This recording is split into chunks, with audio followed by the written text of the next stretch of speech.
Welcome to Recently Logged, where we're not going to do a spook show. Probably.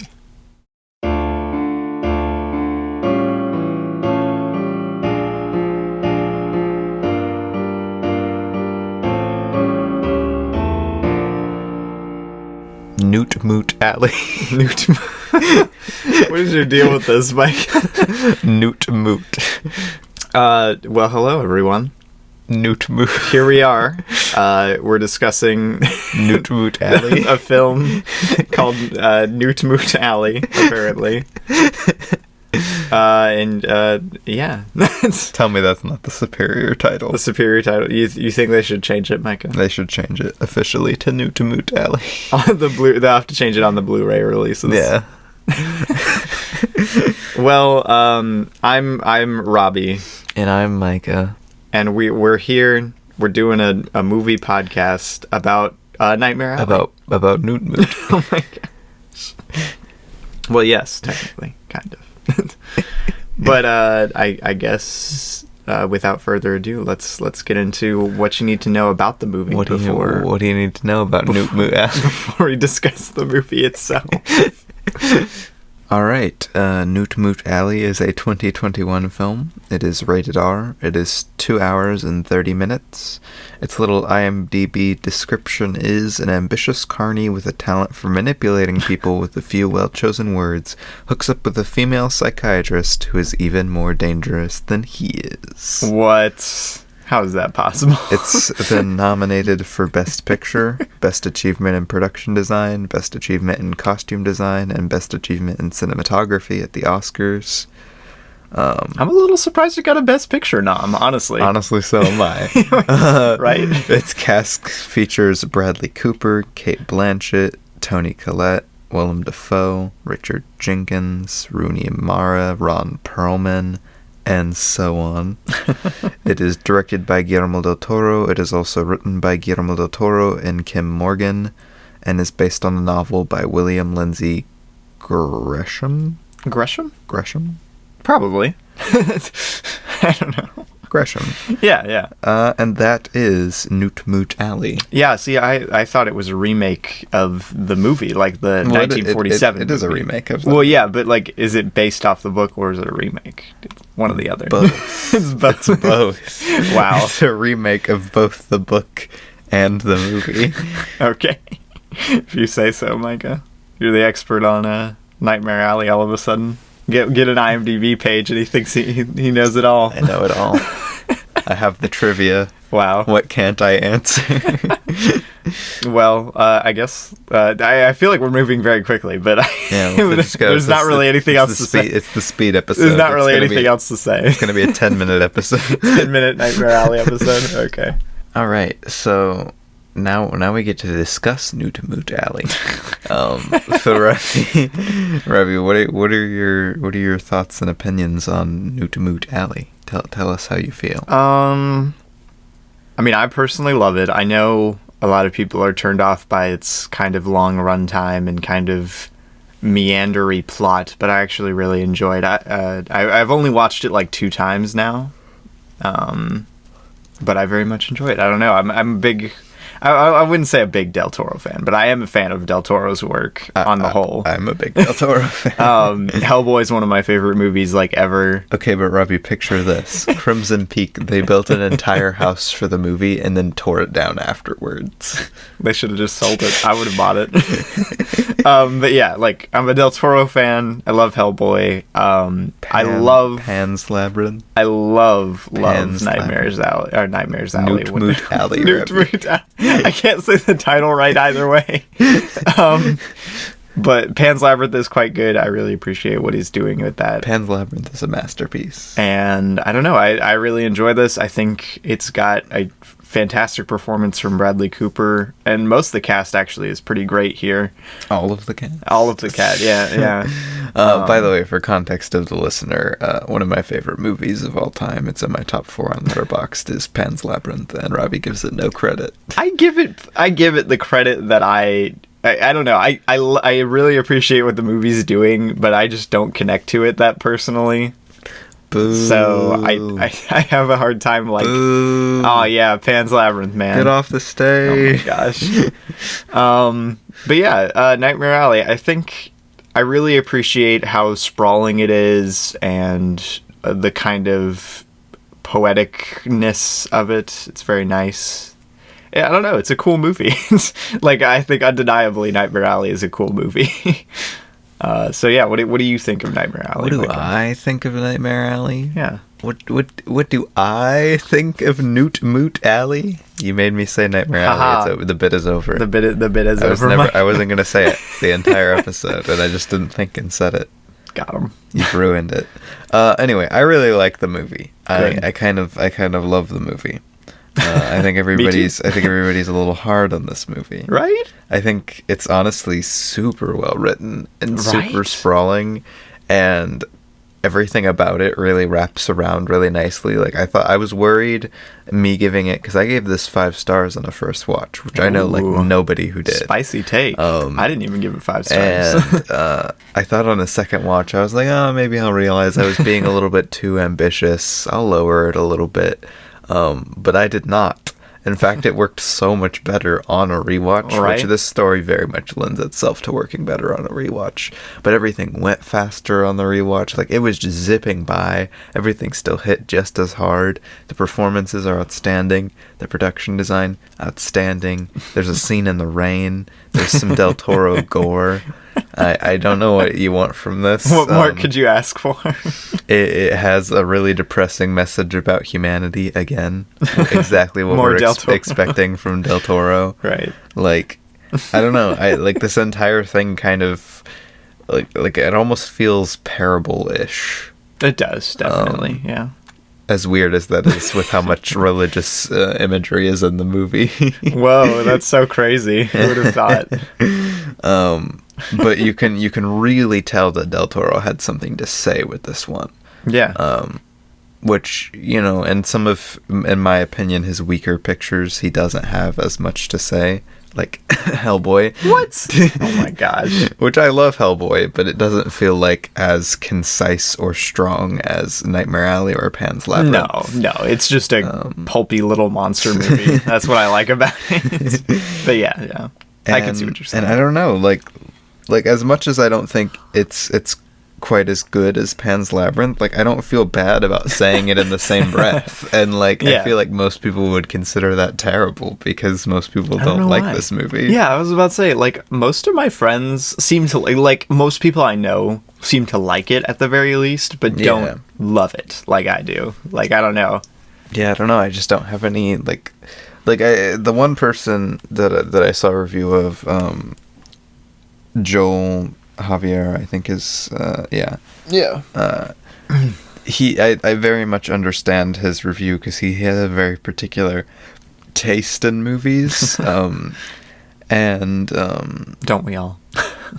he gave it 2 stars and was talking about how, like, not a single bit does it feel like there's any humanity or any human in this movie. And I don't know.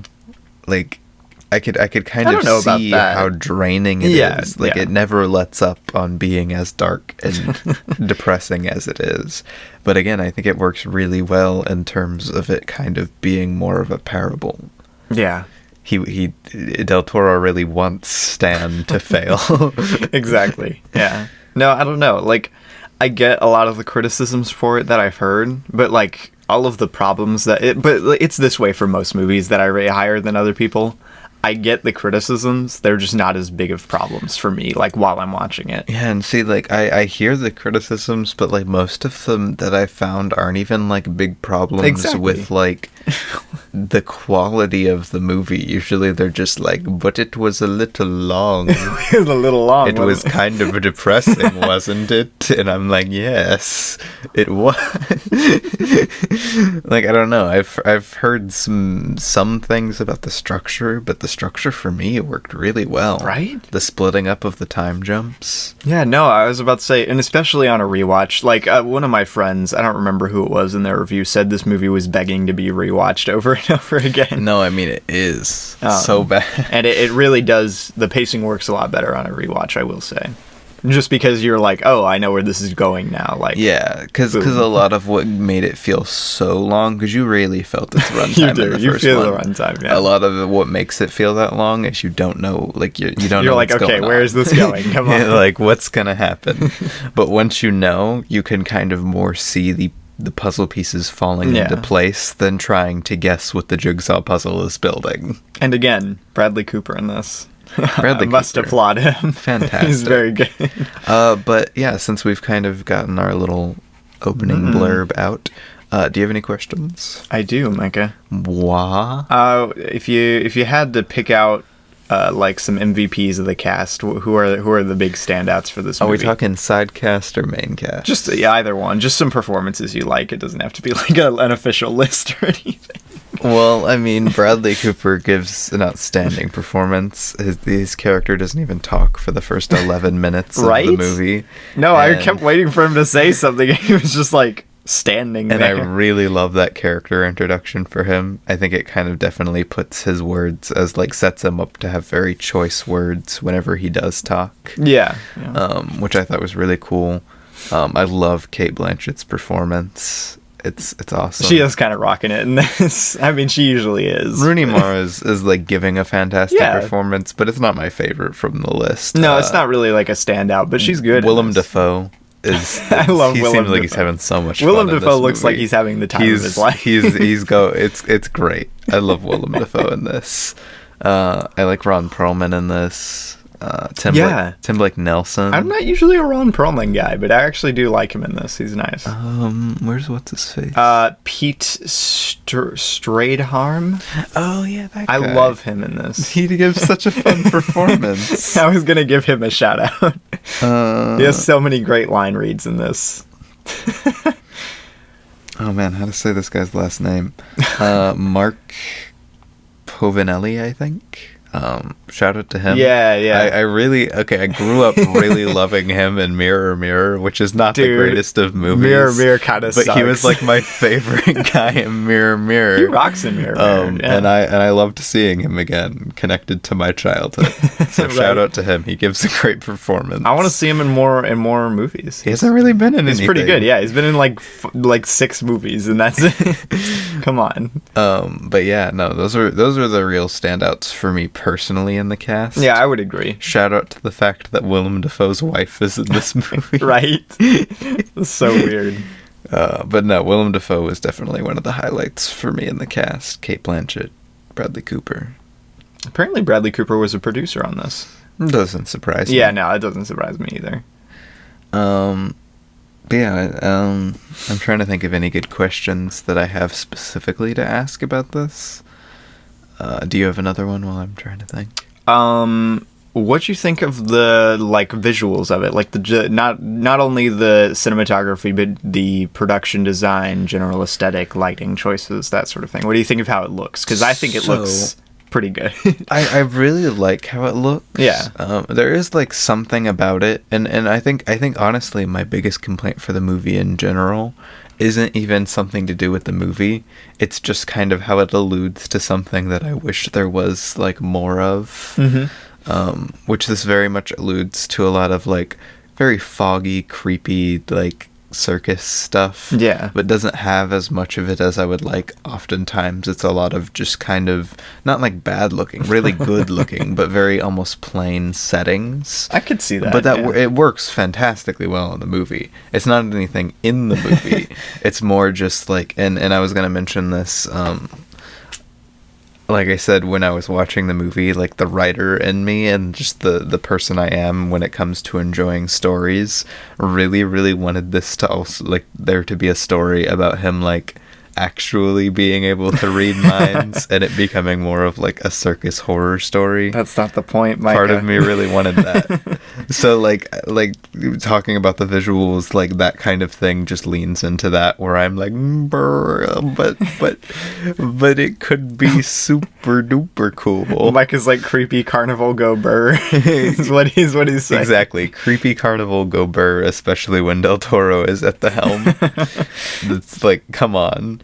But no, I mean, the lighting I think is fantastic throughout. A lot of the imagery and stuff that it does present works really well in order to like like connect to things. I love the scene when I think his name's Pete. Pete is first showing how he used to do his mind reading show. Yeah.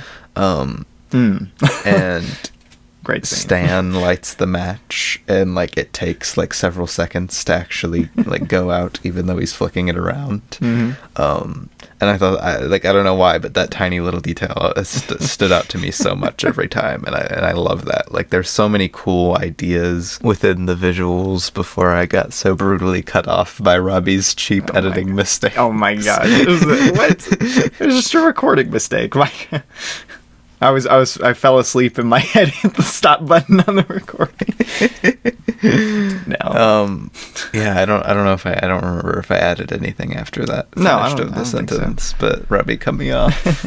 But yeah, no, I was just going to agree. There are lots of really neat uses of not only like religious imagery, but like folk imagery, stuff like that. Like very Del Toro-y stuff. Yeah. Very, very standard fare. The Jesus save sign going out. Oh my gosh, the neon sign, dude. It's one of the funniest things I've seen in this movie. There's some funny stuff. Who'd have thought? But yeah, no, I think it's a very nice looking movie, but I think it could be a bit, I don't know how to put it exactly. I don't want to say like more mysterious, but I think I kind of agree with what you're saying. Like, I wish it was a little more murky, I suppose. Yeah, like it kind of lends itself. Feels too clean. Yeah, and I heard somebody talking about this. I heard somebody say there are two strong aesthetics from Guillermo del Toro when he makes a movie. There's his very, very almost grimy, very practical effect production design that he does for stuff like Pan's Labyrinth and Crimson Peak and Hellboy. Yeah. And then he has this kind of clean, almost CGI aesthetic. Yep. And it doesn't look bad. Like Shape of Water. Yeah, Shape of Water. And stuff like, I feel like there was another example, but stuff like that. For some reason, this and Pacific Rim. And for some reason, this leans towards the clean cut of his looks, and I think that's kind of an odd choice. Yeah, it is a little odd. I don't know. I was thinking that when I watched it the first time, like it doesn't detract that much from the movie for me, but like it's just kind of odd. No, I still think it looks really good.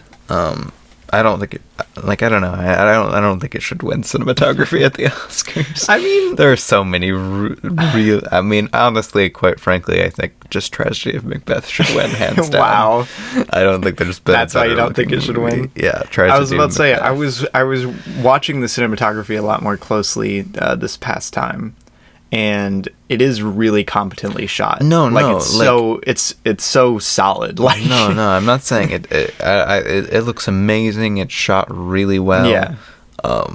It's not that. I just think Tragedy of Macbeth is one of the best looking movies ever made. Oh my gosh.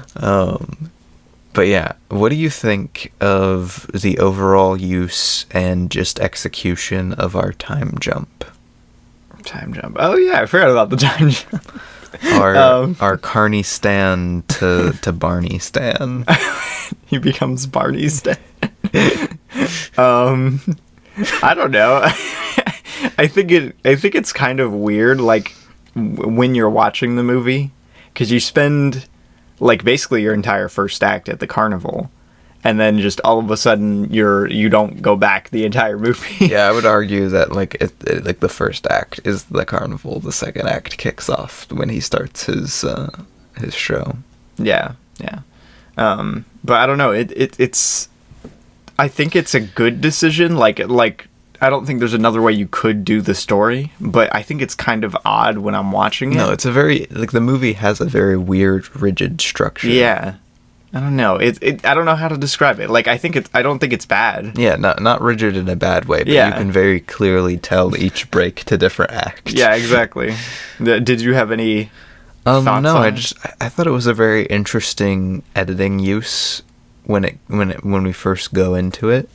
But I really like kind of what it does in terms of everything setup wise. Like, I think it's brilliant. Yeah. Like, the first act is brilliant in terms of setting everything up. That is true. Thematically and visually, it sets up like the entire movie. Because this time around, I thought about it. I was trying to think about like different elements more, and I was like, no, wait a minute. What would happen if you just started when he had his show? What would it say about the characters? Mm-hmm. What would you get? Because there's still an entire story if you just started it from when he started his show. Yeah, you could very easily make an entire movie just starting there.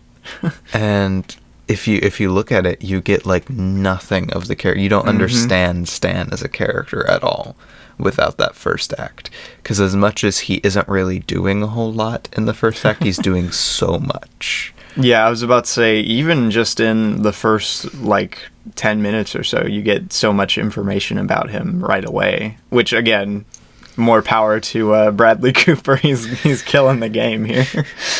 But also, great screenplay, obviously. Yeah. But yeah, no, I think the first act is kind of brilliant, but I think it still feels kind of weird, like, going between the, like, first act, second act kind of thing. Yeah, I think it's jarring to make that switch. Yeah. And I think it's supposed to be, and maybe I'm just throwing this out there. What do I know? I think it's supposed to be purposefully jarring. Could be. Because for the rest of the movie, he's putting on like an extreme act. Like the entire rest of the movie, you do not see Stan like at all. Yeah, for real. Until the very end. Until like the third act. Yeah. And I think that's really interesting because, like, we break and it feels almost like a completely different character in a completely different movie. Right. But I think that's really interesting and works very well towards what the movie is doing and trying to say. Yeah, no, interesting note. I mean, yeah, I would tend to agree. The mustache, Robbie? The mustache. Yay or nay on the mustache? I like him better with the mustache. The mustache, Robbie has... The full beard is a little much. If he shaved down the full beard a little bit, I think it would be Robbie good. has spoken.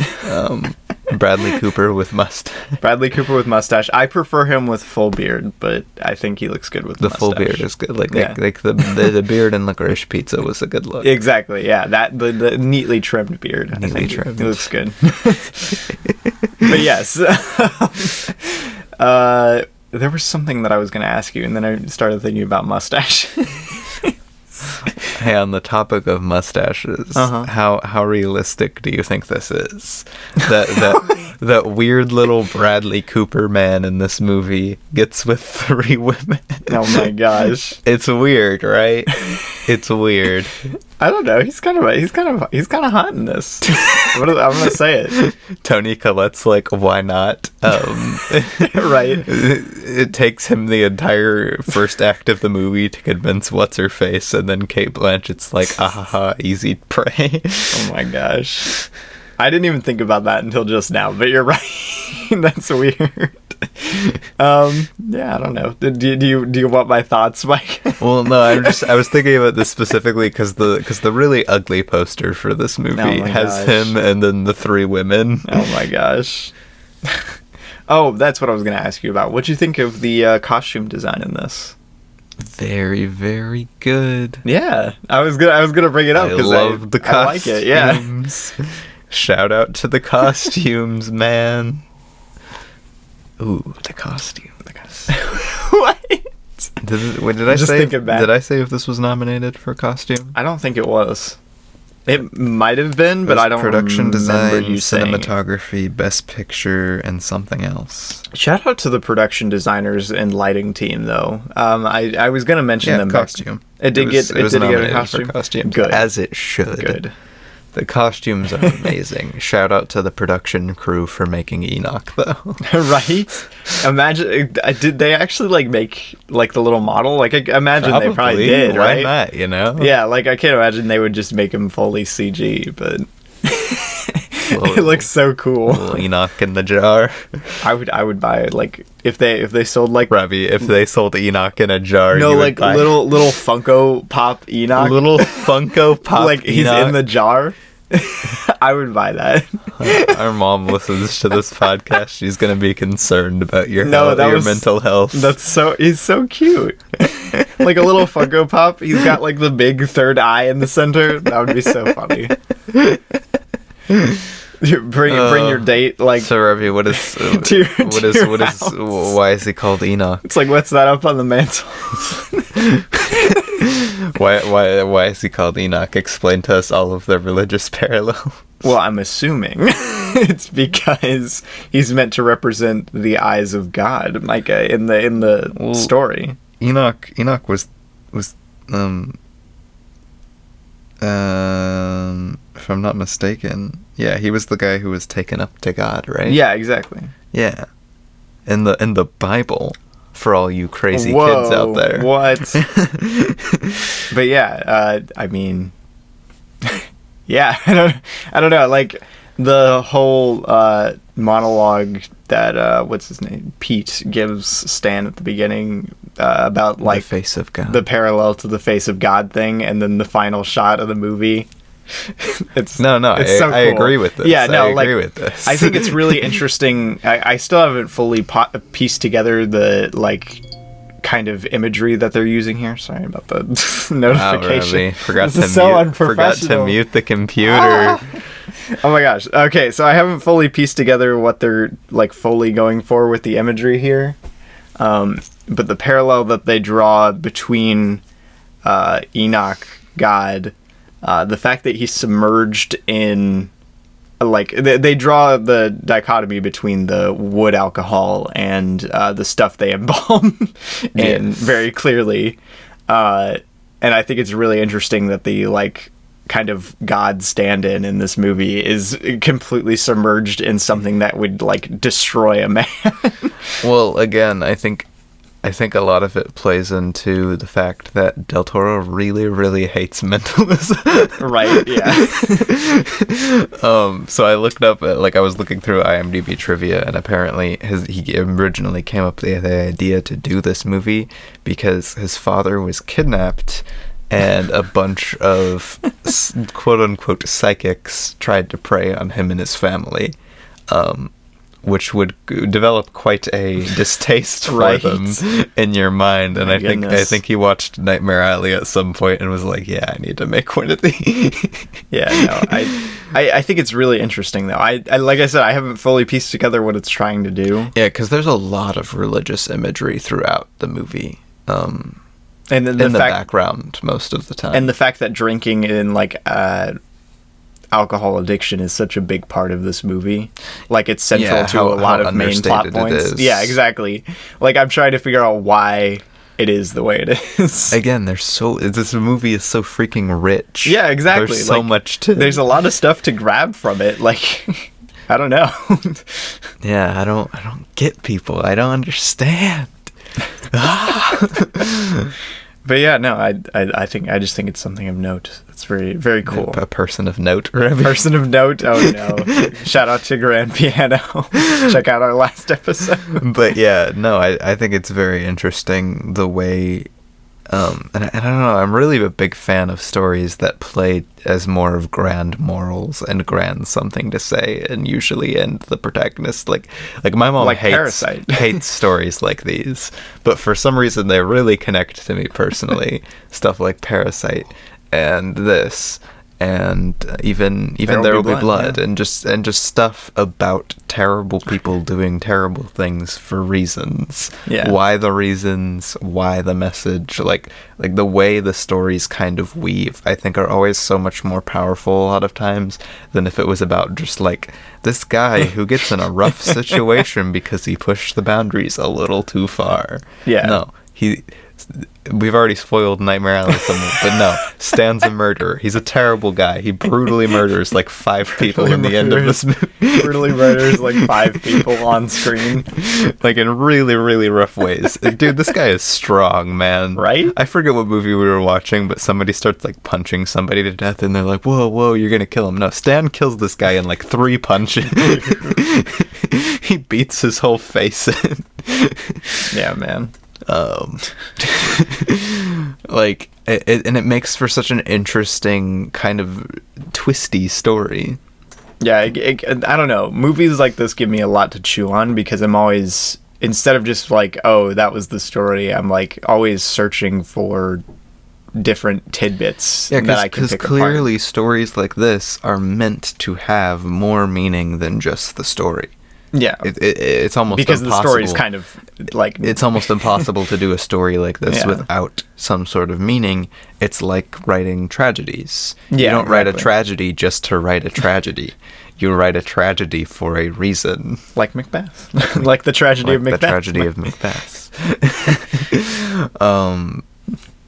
So I don't know. Like, I don't know. Do you have any other questions? I don't know. 'Cause I feel like there's so much to talk about. Yeah, I feel this like there's so movie. much to talk about, but I feel like I don't really know what else to say, you know? What do you think of the resolution of the whole film? The entire cut to alcoholic Stan. Alcoholic stand. Just the ending? I thought you were talking like the whole third act. I mean, you can include the whole third act. Because I think it feels a little rushed around the end. Like, and I don't know how I would fix this. In what way? Like, I don't know. It a lot of the character stuff with his wife feels rushed to me. And that's really the biggest thing that sticks out in my mind, like, around Really? the third act. Interesting. Yeah, I don't know. Like, Because I never felt that. I mean, obviously, she isn't given hardly any Exactly, screen time yeah. after it switches, but that's kind of, I don't know, I felt like No, that was it- kind of the idea. No, it is the idea. I don't know. It feels a little. She feels a little underused, I think is a better word.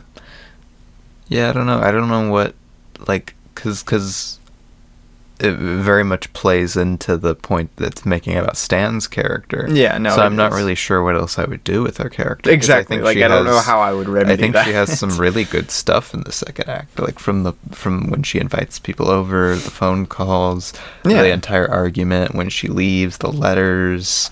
Like I don't know. I think she does. Like, I don't know. I thought she played a really good. I didn't feel her character was rushed at all.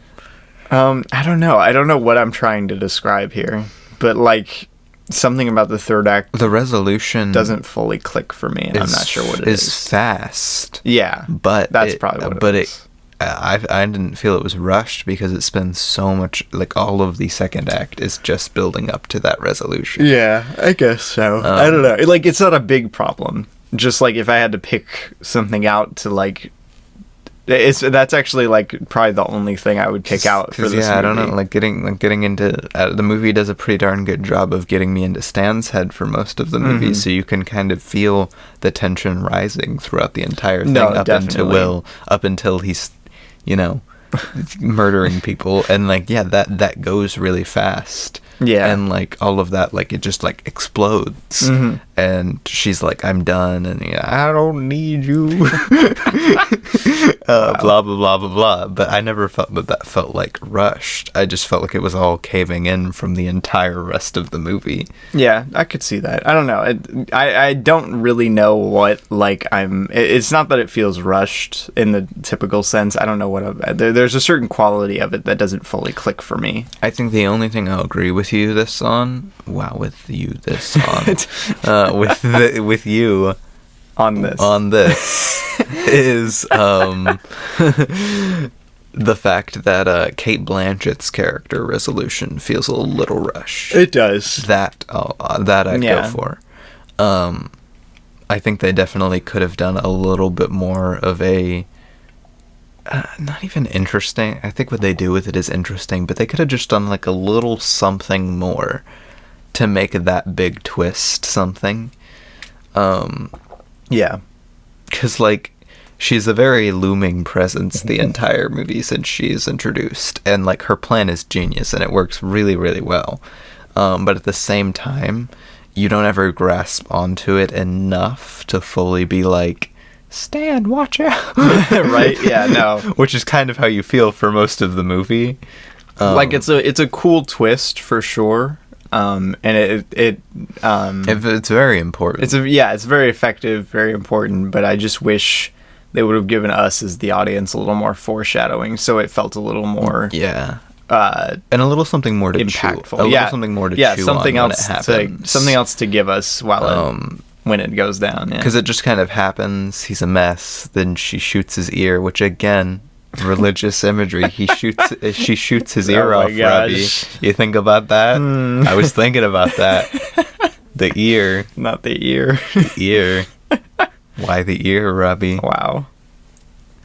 That's all I'm saying. But then he just kind of leaves. Yeah, no, like, yeah. That's So- what I'm saying. There's kind of that quality to the third act. And quite that- honestly, that is my least favorite part of the whole movie. Mhm. Is just that. And I think that's so tiny in my viewing experience. Exactly. No, I still gave it like a 9 out of 10. I think it's fantastic, but like it's basically really like stuff in the third act that's holding it back for me from like it doesn't hit quite as hard as I think it could. But what do you think about Time Jump to Hobo Stan? To Hobo Stan. I think it's a great epilogue. Like, I don't know. Because I think the epilogue hits so hard It does. for me both times. It does. Um, It's so good. Again, shout out to Bradley Cooper for apparently doing that final laugh cry in one take. Like, that was the first take. It's so crazy, man. Like, what the heck, man? So dumb. Again, in the IMDb trivia, Del Toro was like, yeah, we were going to sit down. We were expecting this to take a long time. Like, we were going to take, like probably close to 50 takes here. This was going to be rough. And then he just sat down and did it. It's so crazy, man. How do people like Bradley Cooper do it? I don't know, man. How do those darn actors do it? I can act somewhat, but that's very impressive. Extremely impressive. Yeah, no, I mean, the epilogue is honestly, like, if I had to pick out, like, my favorite parts of this movie, I would pick out, like, the first act, like, all the stuff with Willem Dafoe and everything in the first act, and the epilogue. Those are my two favorite parts of the movie. I think the second act, all the way up to kind of the end of the third act, is kind of where most of the overall problems for the idea, like, just the overall writing of the movie come out, because at the end of the day, it could have been a lot more tense. Yeah, it feels a little clunky. It could have been a lot more substancy through that specific part. Mm-hmm. Because again, the first act is doing a lot of heavy lifting in terms of actually getting anything from the second act. Definitely. And I don't think again this isn't a huge problem for my takeaway. Not a huge but problem. I very much understand if you don't get into it, how the second act could feel Oh my very gosh. like just like what the Get heck on with are it, we man. doing? There's nothing here. Yeah, no, if you are not into this movie, it's going to be a very long watch. Yeah. Because the second and third acts are kind of clunky. Like I said, kind of clunky. Yeah, but like I think they're good. That I'll agree with. It makes me sad to agree with it, but I'll agree that it's a little clunky in the second act, just in terms of if you're not, like, if you really aren't trying to grasp onto anything, if you were casually watching this, I would just be like, oh wow, this part sure is taking a long time. Right? No, if you just like flipped this on one day, like this would suck. But in conjunction with the first act, I think the character work in the second and third act is really, really good. No, it relies, the whole core of the movie really relies on you connecting with Stan. Yeah, you really have to if that dig doesn't into happen, Stan as a character, and if you don't, it's over. It's gonna be a Game long over. movie. But yeah, no, it's pretty good. Hot take, Nightmare Alley, great movie. Also, this is hilarious. So I'm a big Rian Johnson fan. If you've watched my YouTube channel, you know that. And Nathan Johnson has worked on several of his movies, doing the score. Yeah, and he does a really good job on the Knives Out and Brick score. I love both of those. very good. And we were listening, like, the movie started, and it was very early on.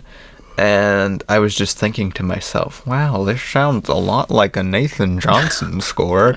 And then, like, halfway through the movie, Robbie said something about Nathan Johnson, and I was like, what? And he was like, he did the score, and I was like, I said it sounded like a Nathan Johnson score. That's so crazy. Nathan Johnson is an icon. What more can you say? Shout out to Nathan Johnson. Hope he gets more work, because, like, he's a musician. Actually, a lot of people in the Johnson family are musicians. Ryan might actually be, but I know like all of their siblings and cousins and stuff are all like musicians. That's so funny. What is it with musicians and directors being like the best filmmakers out there? And for Brick, that was his first film he ever did a score of. And it's so good. The score is so good. Shout out to Nathan Johnson. He really his score is doing a lot of heavy lifting There's for so the much atmosphere atmosphere here. in the score, because again, the production design isn't as atmospheric as I would like. It's good. The lighting actually is a lot better. I would say it contributes a lot more to the atmosphere than the production. It's design really does. good, and I guess I understand, because again, he uses that thick production design and feel usually whenever he's doing a fairy tale based like vibe movie. Pan's Labyrinth very much plays into that. Even Hellboy somewhat plays into that. It does, definitely. Kronos, all of those kind of movies very much play into that specific vibe that Del Toro uses that style on, and I don't think this movie fully fits that vibe. No, not really. But it is just kind of, it's weird. It doesn't look bad. It looks way better than your average movie, actually. Right. But from Del Toro. By Del Toro standards. Making that choice was interesting. Yeah. I don't know. There's not too much else I really wanted to cover. I mentioned how great the performances are, because, like, honestly, that's one of the things I remember the most about this movie. Is, I mean, like, Willem Dafoe. I love him in this. Right. He's not even in that much, but he stands out so much. Right. Bradley Cooper rocks it in this. Like, just amazing stuff. Kate Blanchett is not my favorite performance from her, but I really like Robbie, her. all I'm saying is, if Kate Blanchett was my psychiatrist, she could totally manipulate me in any way she wanted. Wow. I don't know how I feel about that. I actually do like Toni Collette a lot in this. And then again, I'm not a Toni Collette fan. Really? I haven't really liked her in anything. She's fun. I don't know. She's usually like fun in whatever I've seen her in. And the guy who plays Pete in this, I don't remember his name, but he's also very good. Shout out to Pete. I want him in more stuff. What does he say? What is the thing he says? I don't know. He's like baboom or something. Baboom, yeah. Baboom.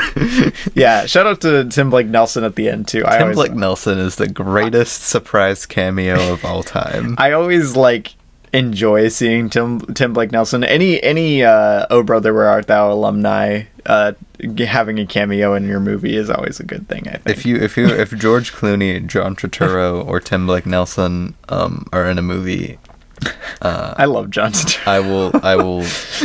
I will watch it. I will watch it. But yeah, I saw one of the people I follow the other day say they didn't really like Tim Blake Nelson. Like, they thought he was annoying. I'm like, what? What are you saying? What are you saying to me right now? Tim Blake Nelson is one of the greatest actors ever. Oh my gosh, Micah, shout out to Clifton Collins Jr. as Funhouse Jack in this movie. Jack. He got cast as Funhouse Jack. Is that the guy who's announcing the Funhouse? Yeah. Oh my gosh. That's pretty funny. That's pretty good. Look, Robbie, it's another Paul Anderson. Paul Anderson. What is the deal with Paul Anderson? How does this keep happening? There's so many Paul Andersons. I feel like that's got to be the most common Paul. But yeah, Nightmare Alley, I very much enjoy it. If not for Hellboy, this would easily be my favorite Del Toro movie. Okay. Pause the podcast. Stop everything. Listen to the words he just said. There's the absolute masterpiece. Perfect movie in pretty much every way. Pan's Labyrinth is a masterpiece. Sitting there. It is a masterpiece. It's sitting right there. So much better than Nightmare Alley. So much better than any of the Hellboy movies. and it's sitting there, and Robbie's like, if it was not for Hellboy, lowest tier out of these three. Whoa. Nightmare Alley would be my favorite Del Toro movie. Are you forgetting something? No. This is ridiculous. This is slander. Slander? You'll be in touch with my lawyers. No, you mean your lawyers will be in touch? No. Call them. Call my lawyers. Wow. Do it. You won't. Wow. Okay. But yes, I love this movie. One of the best of the year. One of the best of the decade. Yeah, but Pan's Labyrinth is one of the best of all time. One of the greatest movies ever We'll made. have to do an episode on it sometime. No, I won't do it. Why not? Yossi on the podcast. Yossi on the pod to help defend Pan's Yes, Labyrinth. I need him here to. I think it's so good. To rip it's a fantastic you to movie. pieces. Oh my gosh. But yeah, it's a great movie. I'm glad I got to talk about it. I had been thinking about it a lot recently. Mainly Willem Dafoe eating like tiny sausages at a Dude, diner. it's so funny. I don't think Stan ever finishes a meal in the entire movie. I don't think he does. Eats so much. There's like multiple. There's so many meals in the movie, and he never finishes them. The man is starving. But yeah, I really love the movie. I really love what it's doing. I love the atmosphere. I love the tension. I love the characters and the performances and the production design and the score. And there are some problems, but not enough to me to detract from the movie at all. Really, like it's honestly one of my favorite movies I've seen in a long time. In terms of like recent release. Yeah. But yeah. Good movie. I'm glad we got to do an episode on it because I feel like more people need to appreciate this. You know, right? Like it's really good. It's so sad to me. If you go to people I follow, I mean that's a lot of 4s. No, yeah, like most people I know give it like an 8 or whatever. But like the 3s and the 2s, and I'm like, no. How could it be? No. It makes me sad that people... I'm not even, like, that upset that people don't like it. It just makes me sad. Because it's so good. I love it so much. Shout out to Del Toro. I need him... For real. He said it's hard... He said it's almost impossible to make movies for adults nowadays. Well, then don't. Make me a Narnia movie. Make the children... Make me Narnia movies, Del Toro. Make movies for the children, please. Just keep making movies. I mean, he's working on Pinocchio. Right? So. Yeah, no, I can't wait for his Pinocchio. It's going to be great.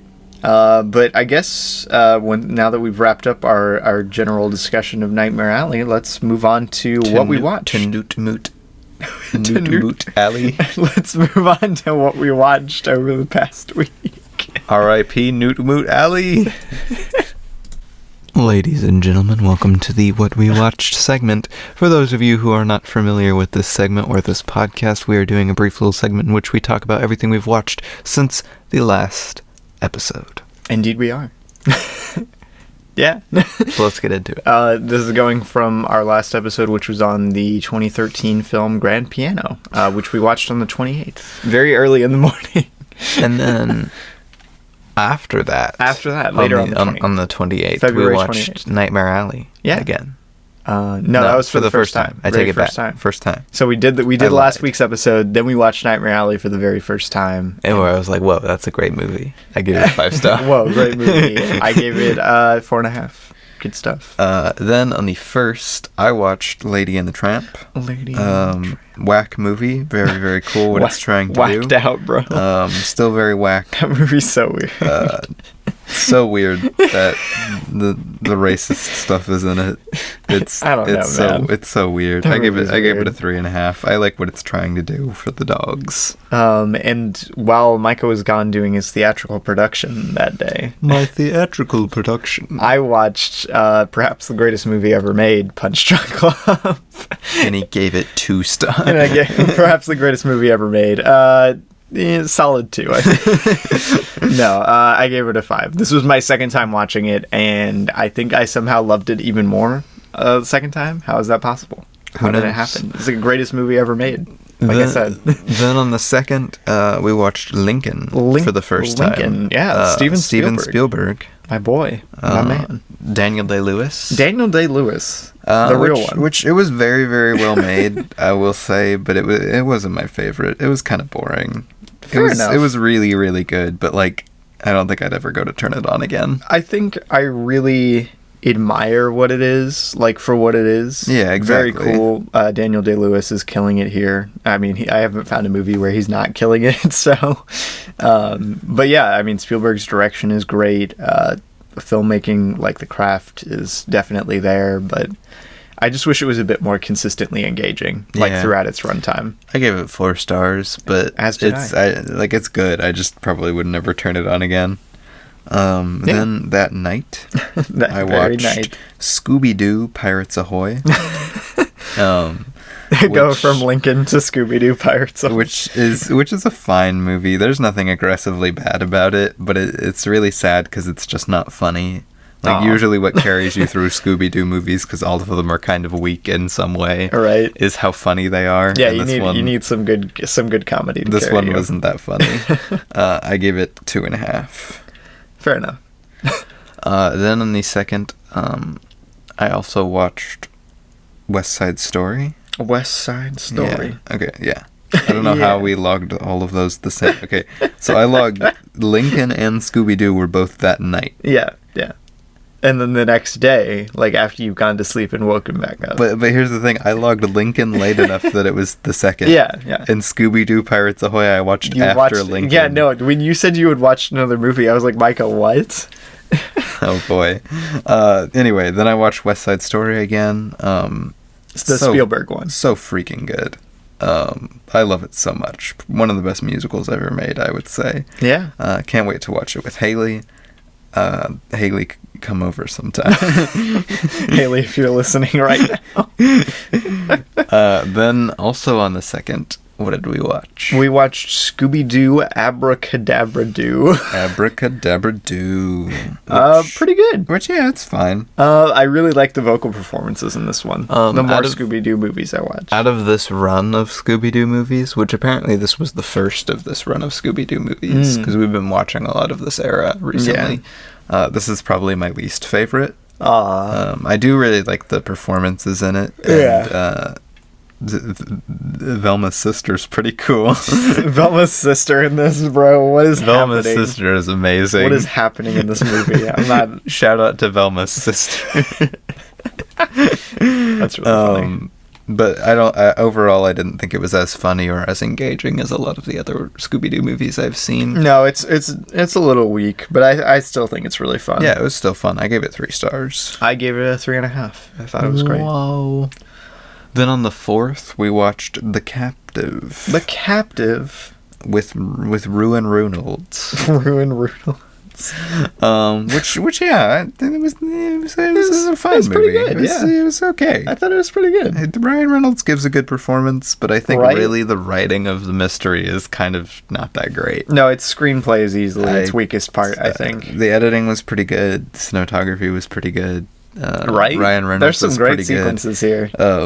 But I don't know. I just didn't enjoy it that much because I thought the mystery itself played out really kind of bleh. It was cool enough. I don't know. I liked it. I gave it 2.5. I gave it a 3.5. I thought it was pretty good. Like I said, I thought it was pretty good. Yeah. Then we watched Rope. In which you rope things. The Hitchcock film Rope, pretty famous. I don't know. I feel like most people have heard of it. Rope. He had some rope. He used the rope. It was really good. I don't know. Yeah, it was great. Great screenplay, great cast. I think I mentioned the biggest problem is exactly what you'd think the biggest problem would be. Yeah, if you know anything about Rope, it's meant to kind of be like it was an experiment. Yeah, it's really an experimental film where they tried to make a film that's essentially all one flowing shot. Like there's some exceptions to that.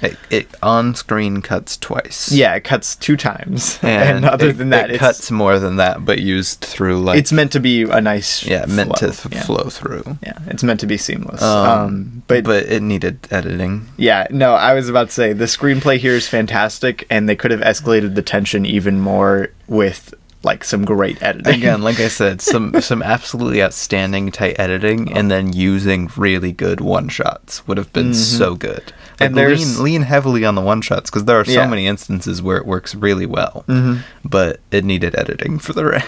I think that there's like an unprecedented level of great staging. Unprecedented. I meant to say precedented. Unprecedented level of great staging and the blocking. The craft here is outstanding. The fact that they pulled this off is outstanding, especially for the time.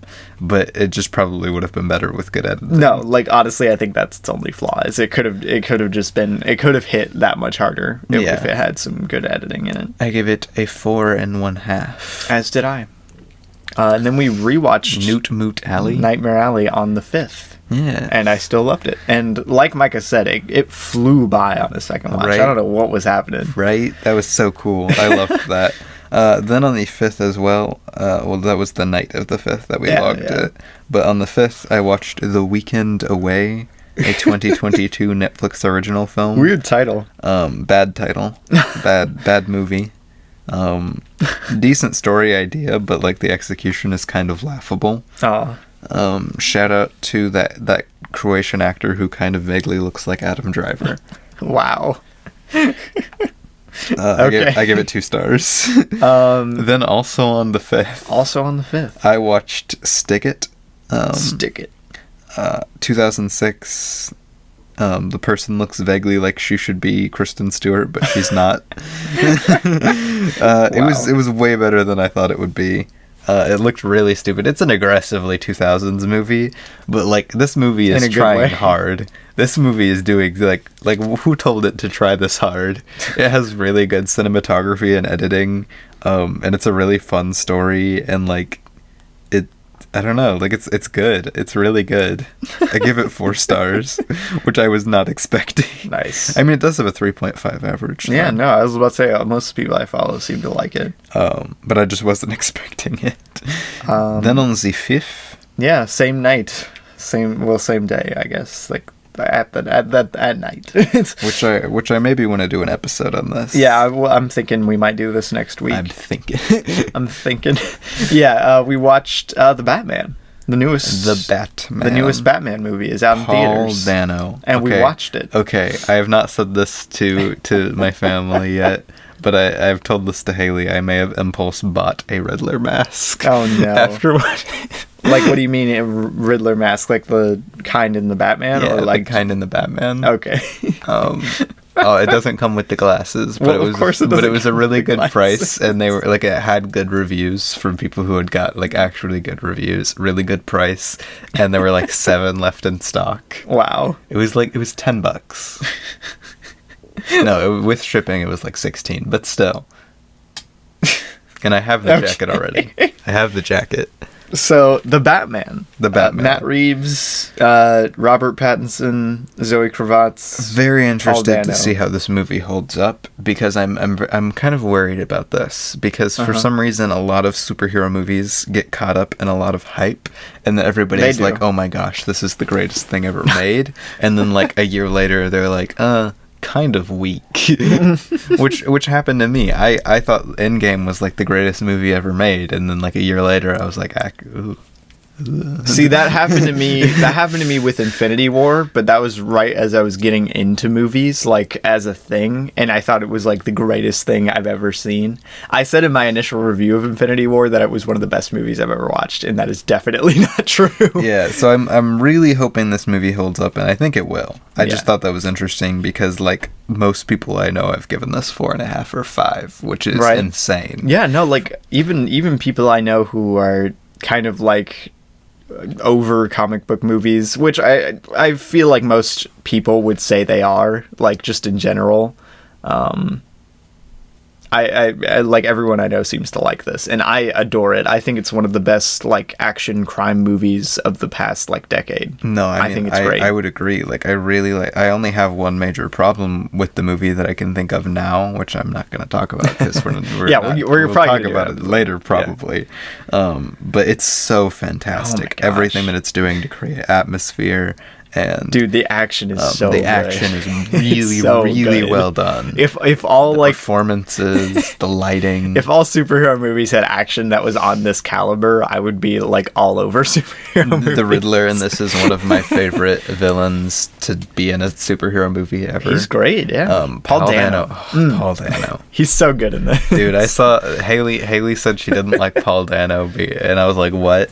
And I was like, she was like, I don't know, he has a punchable face, and I'm like, why do you think why do you think he's getting beat up in every movie? That's the appeal of Paul Dano. That's the appeal of Paul Dano. He's just a fun little weirdo. And then she was like, I don't know, maybe it's because he was a creep in the first movie I ever saw him in. I'm like, he's a creep in every movie he's in. That's the appeal of Paul Dano. Right? Dude. But yeah, she watched Prisoners with him at first, and he's like the main like creepy guy in Prisoners. That's so funny. really biggest thing to mention with the Batman is shout out to Michael Giacchino. He's the real hero. But yeah, I loved it. One of my favorite movies of the decade. If not for Licorice Pizza, it would be my favorite movie of the decade so far. But yeah, I was very nervous going into sitting this because like so many people had rated it high, and I was like, oh, it's probably not going to be actually that good. But it fully took my attention. And the last thing I'll say, because I don't want to talk about it too much, since we're probably going to do an episode on it, is that it's a 3-hour movie that went by so fast. It really does. The 3-hour movie that my girlfriend, who I have to like talk her into watching a 2-hour movie with me, watched in theaters and was not bored at all. Nice. No one should be bored watching this. It's so good. So I gave it a 5 out of 5, actually. Yeah. No, great movie. And then the next day, actually yesterday, on the 6th, I watched 3 movies yesterday. We watched Sabina, yes. Tortured for Christ to the Nazi Years, which is a terrible title. Nazi Years? Why? Why is it called Tortured for Christ, Robbie? Oh, man. No offense to them, but compared to like everybody around them in terms of Jews, they were doing okay. Yeah, no, like, I don't know. Like, they definitely, like, in real life, it's based on a true story. In real life, sure, yes, they were. But in the presentation of the movie, it is not. They seem to be doing pretty fine. They seem to be doing movie. Great in the movie. Like, not to downplay what they actually exactly. No, not to downplay the real, like, what actually happened. That's my biggest problem with this movie is that it's a true story. Yeah. And the movie's presentation of it is kind of laughable. It's boring. It's way too like sunshiny for what the movie is. Which is really not okay. You can't have this upbeat of a movie about essentially the massacre of the Jews. You can, but no, I'm saying play it like this. It is not handled well. And then also have it be super boring. It's just so boring. Yes, exactly. And having such a depressing story be so framed in the beginning as so happy, and then also be really, really boring. Made me want to die. It tries to maintain this kind of like sunny tone throughout the entire movie, and it really just comes off as tone deaf. It makes no sense when the entire point of the story is, wow, look at this amazing real life person who went through so much pain and suffering and still helped people. Exactly. Yeah. And instead it's like, oh, sunshine, lollipops, and dark times in Holocaust. Exactly. And then she helps somebody anyway. Like, it's so tonally, it's so bizarre. It's so dissonant. Is it really? It like, I think honestly, with a better cast and like just a better director, better editor, better cinematographer. Because the true story, the screenplay actually isn't that bad. And the true story is fantastic. Yeah. It's such a good story to tell. Like, and I like some of the things that it was doing, but it was so hard to get through. Not ideal. And I really, really hate the way it presented all of, like, it tonally to all of the stuff that happened. I mean, they use actual footage in one section of, like, concentration camps. And I'm like, what the heck? Wait, come on, guys. This is not the move. But yeah, no, I didn't think it was aggressively bad. There's definitely some good elements. Like I said, I think the screenplay is pretty solid, actually. It just really lacks in the technical department, like performances. Yeah, I kind of hated it because of the combination of what it did. Yeah. Again, the true story is really amazing, but no. I gave it a 2.5 out of 5. I gave it a 2. Yeah. And then later on that night, we watched No Exit, 2022 thriller in every sense of the word. Which was it's a thriller. I think was it a Hulu original or is it just on Hulu? It is not a Hulu original. Like, I don't know why you keep thinking it's an original of some service. It's just on Hulu right now. 2022 film. No Exit. Pretty good. Yeah. Yeah, I liked it. I don't know. It wasn't doing too much. It's pretty short, pretty concise, pretty fun. Cool movie. Literally my entire review on Letterboxd was cool. I don't really have much to say about it. It's got the Allstate guy. The Allstate guy is in it, and it was really funny because, like, at the beginning of the movie, I read the top review and, like, was like, oh, haha, that's kind of funny, because none of this would have happened if Darby had Allstate roadside assistance, which is funny, if, like, even at the beginning of the movie. Yeah. But then the Allstate guy came into the movie. He's one of the main cast, and I was like... Why is the Allstate guy given, like, a super good performance? Dude, his performance in this is probably the best performance in the whole movie. What's going on with that? Shout out to Allstate guy. Allstate better be paying him. That's all I'm saying. I mean, Dennis Haysbert, I guess is how you'd say his name. He's voice acted in a ton. Yeah. If you don't know his voice, you're crazy. You've heard his voice before. Is he in Heat? Did I see Heat in his filmography? Heat, yes. Whoa, what? I'm a little more excited for it now. Michael Mann. Yeah. Okay. Well, I didn't know that. Yeah, good movie. I liked it. Yeah. Solid stuff. I gave it a 3.5. I also gave it a 3.5. Then we watched the Soderbergh original movie, Sody Boy, my man. Kimmy, yeah. With Zoe Kravitz. 2022 film. More 2022 film. Second Zoe Kravitz movie in the same week. Yeah. And I don't know, I think I mentioned Kimmy briefly before, like in one of the segments, but like it's only grown on me since I watched it the first time. I think it's honestly one of my favorite Soderbergh films, and I like love like almost every single film he's done. I think if I had a word to describe it, I would just say it's really fun. Like, it's super short. It's really movie. Concise. It's just fun. Like every element, this filming is really fun. The character work is really fun. Zoe's performance is really fun. Yeah, dude. The action is really fun. Killing it in this. Like, I don't know what to tell you. This is a good movie. Like, it's just such a... It's just so good. It's like, not much, but like, it's so good. I think I forget who I saw. I saw somebody describing this as like the quintessential stream-only movie. Like, right. Because it's not a theater movie, and it's not a TV movie. No. But it is like the streaming movie. It's just... It knows what it is. It's so solid. It's very clearly Soderbergh's like main riff on Hitchcock's movies, which I think he does a pretty good job like interpreting a lot of the themes and visual ideas that are introduced in Hitchcock's filmography, which are obviously very influential to the thriller genre. Yeah. But yeah. And I mean, honestly, Zoe Kravitz gives a much more standout performance in this than the Batman. She's so good. Yeah, no, like I had Kimmy on my mind when we went to go see the Batman, and I'm like, oh yeah, like another Zoe Kravitz fine movie. Let's in the Batman. go. I don't think her performance is that standout at all. She's good in that. But in this movie, her performance is so freaking good. So good in this. But yeah, shout out to her hair as well. Soderbergh still has it, man. I don't know how he does it. How he put out Logan Lucky, Micah. Kimmy was put out High Flying Bird. Kimmy was really good. Oh, High Flying Bird. But yeah, Kimmy was very good. I gave it a 4. Great movie. A 4 out of 5. I gave it a 4.5. I actually bumped it up a half star this time. Wow, he bumped it up a half star. Shout out to the score for Kimmy. Shout out to the score. Yeah, no, actually, shout out to the score. The score is so good. But yeah, that's what we watched. We watched that last night, and I very much enjoyed it. I've been trying to watch it with Micah since I watched it the first time. Yeah. So. All right. So thank you guys for listening. Watch Nightmare Alley and Kimmy if you're old enough. Watch Punch Drunk Love if you're old enough. all 3 of those are not very right. No.